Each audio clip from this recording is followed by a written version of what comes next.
This is Autoline Daily, the show dedicated to enthusiasts of the global automotive industry. Saudi Arabia sure is throwing its money around. No doubt you already know about how the Saudi Public Investment Fund invested $2 billion in its Live Professional Golf League. It's trying to take over the WWE wrestling series and reportedly is ready to shell out $20 billion to take over Formula One. It's willing to pay about $860 million to buy Newcastle United in the UK's Premier League. And it's paying soccer star Cristiano Ronaldo $428 million to play for a Saudi team and lobby for Saudi Arabia to get the World Cup. The Saudi Public Investment Fund is also investing heavily in automotive. It owns nearly 17% of Aston Martin. It invested about $680 million in McLaren. It has a deal with Foxconn to build electric cars in Saudi Arabia using technology it will license from BMW. And now comes word that it will buy out the rest of Lucid Motors. The kingdom is trying to get ready for the day when demand for oil drops, and the Public Investment Fund has a war chest of $620 billion to invest in whatever strikes the fancy of Crown Prince Mohammed bin Salman. Renault and Nissan laid out the groundwork to make them more equal partners in their alliance. Renault will chop its stake in Nissan from 43% to 15% and put 28% of Nissan shares into a French trust.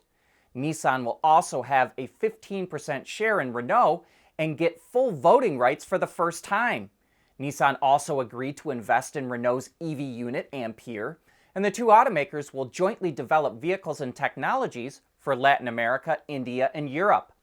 The alliance was at risk of unraveling because Nissan was unhappy that Renault had more power, even though it was a smaller company than Nissan.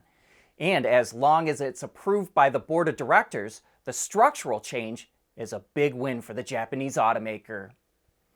And in other Nissan news, it's partnering up with Hitachi to develop a system that will use EV batteries to power elevators during any blackout through bi-directional charging. The two companies demonstrated a pilot project that ran an elevator with the capacity for 9 people for 10 hours at slow speeds. It did this by drawing power from an electric Sakura, a K-car that Nissan sells in the country. Japan is prone to earthquakes, and this system is designed to keep the elevators running even if the power goes out.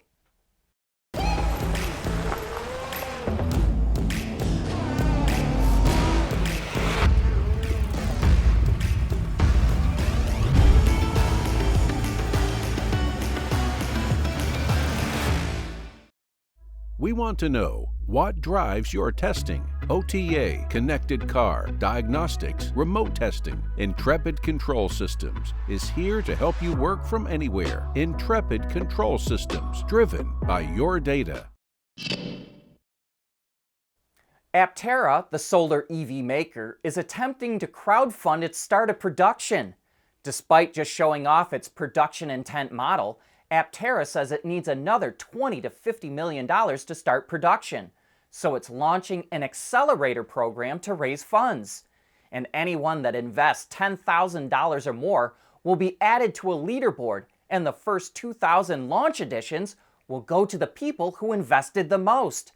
Aptera will also waive the $100 reservation fee and offer a 5% discount on the final price of the vehicle for those who invest $10K plus.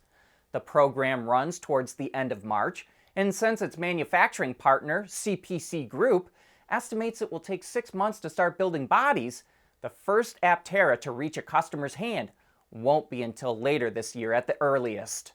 Aptera says it has 40,000 reservations, representing $1.5 billion in potential revenue. Soon commuters in China could be taking to the skies rather than the roads. The Air Mobility Division of Chinese automaker Xpeng was given the first flight license by the Civil Aviation Administration of China for its electric vertical takeoff and landing aircraft, or eVTOL, the X2. It will be allowed to conduct flights under, quote, licensed conditions. However, it didn't reveal what those conditions are. And the X2 is actually the 5th aircraft built by Xpeng, but the first to get the license, which is a real milestone for VTOLs. For the first time ever, Chevy is going to offer a GT3 race car. It's based on the Corvette Z06 and is built by GM's Motorsports Engineering Division and Pratt Miller, the same company that fields the Corvette C8R.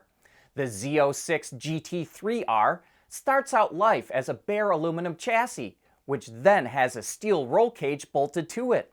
The suspension configuration, double wishbone front and rear, is the same as the Z06, but the race car also gets stiffer springs and dampers, as well as racing brakes. And of course, there's all the added aerodynamic bits. Also like the Z06, it shares a 5.5-liter flat-plane crank V8, but there have been a few tweaks. Chevy says the race engine and production engine are over 70% the same. It's specifically targeting customer racing teams with the Z06 GT3R, and it makes its racing debut at the 2024 Rolex 24 at Daytona. And Corvette really needs some more teams racing its cars.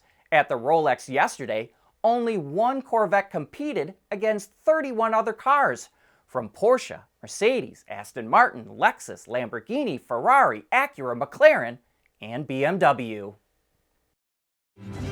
At Schaeffler, we pioneer motion. Electrifying mobility, manufacturing smarter, reducing CO2 emissions, making energy production clean. Schaeffler pioneers motion to advance how the world moves.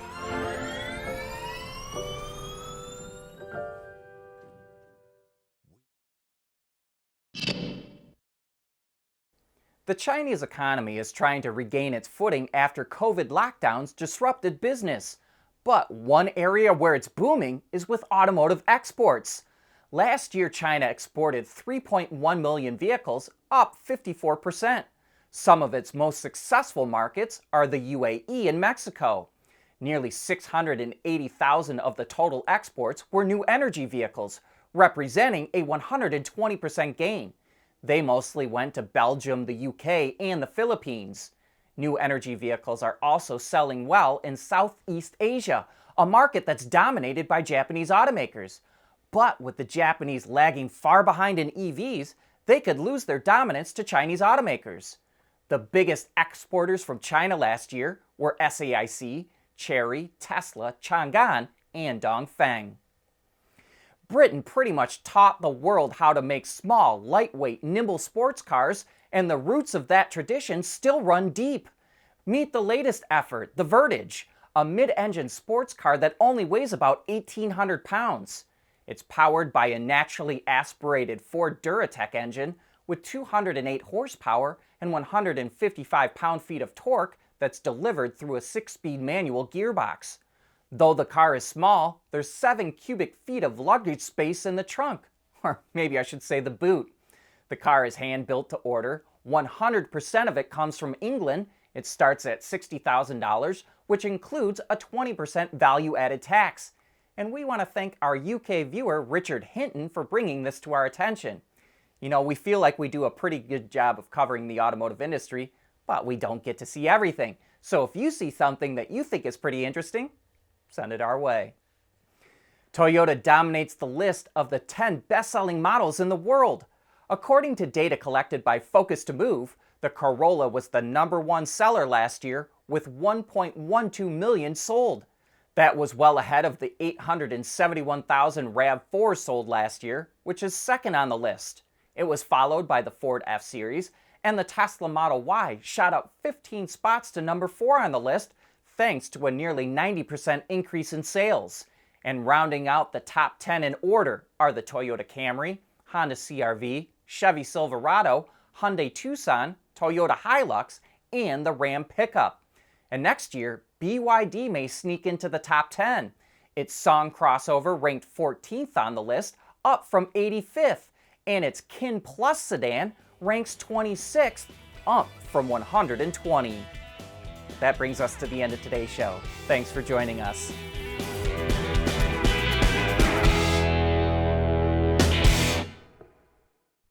Autoline Daily is brought to you by Bridgestone, solutions for your journey. Intrepid Control Systems. Over-the-air engineering. Boost your game. And by Scheffler. We pioneer motion.